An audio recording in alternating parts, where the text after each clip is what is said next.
இன்று நாம் பேசுகிற வார்த்தைகளுக்கு மரியாதை கிடையாது. அது ஏதோ லூசுத்தனமா வளரிட்டு போகுது, இவ ஏதோ லூசுத்தனமா வளர, இவ பேசுறதெல்லாம் ஒரு பேச்சா, அவ பேசுறதெல்லாம் ஒரு பேச்சா, எங்க வீட்டுக்காரா நேத்து நல்லவாய் இன்னைக்கு நாரவாய், ஆகவே இதெல்லாம் ஒரு பேச்சா, அவர் பேசுறதெல்லாம் நம்ம சீரியஸ் ஆயிடக்கூடாது. இதையே தான் உங்கள் பிள்ளைகள், எங்க அம்மா ஒரு அரலூஸ், எங்க அப்பா ஒன்றும் புரியாதவன், இவங்க பேசுறதெல்லாம் நம்ம சீரியஸா எடுத்துக்கிட்டா எப்படி பாத நம்ம வாழ்க்கையை வாழ்றது, இப்படி பிள்ளைகளும் நினைத்துக் கொண்டிருக்கிறார்கள்.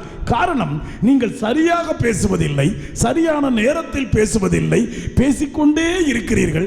எனவே உங்கள் வார்த்தைகளுக்கு மரியாதை கிடையாது. இயேசுவினுடைய வார்த்தைகள் எங்கு வாழ்வு கொடுத்தது? உயிர் பெறு என்று சொன்னார், உயிர் பெற்றார்கள்.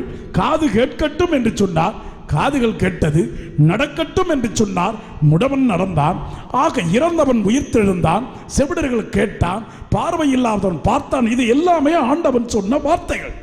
நான் இயேசுவின் பெயரால் சொல்லுகிறேன், இது நடக்கும் என்றுதான் நடக்கும். ஆகவேதான் பவுலடிகளாரும் பேதுருவும் யோவானும் அழகுவாயில் என்ற அந்த நுழைவாயிலுக்குள்ளே போகிற பொழுது அங்கிருந்த முடவனை பார்த்து அழகாக சொல்லுகிறார், நான் இயேசுவின் பெயரால் சொல்லுகிறேன், நீ எழுந்து நட என்று சொன்னார். அவன் எழுந்து நடந்தான். ஆகவே இயேசு பேசிய வார்த்தைகளிலே ஜீவன் இருந்தது, இயேசு பேசிய வார்த்தைகளிலே உயிர் இருந்தது, இயேசு பேசிய வார்த்தைகளிலே எல்லா வைப்ரேஷனும் இருந்தது. எனவேதான் இயேசு பேசிய பிரகாரமாக உலகத்தில் நடந்தது, அவர் வாழ்ந்த காலத்தில் சமகாலத்தில் நடந்தது.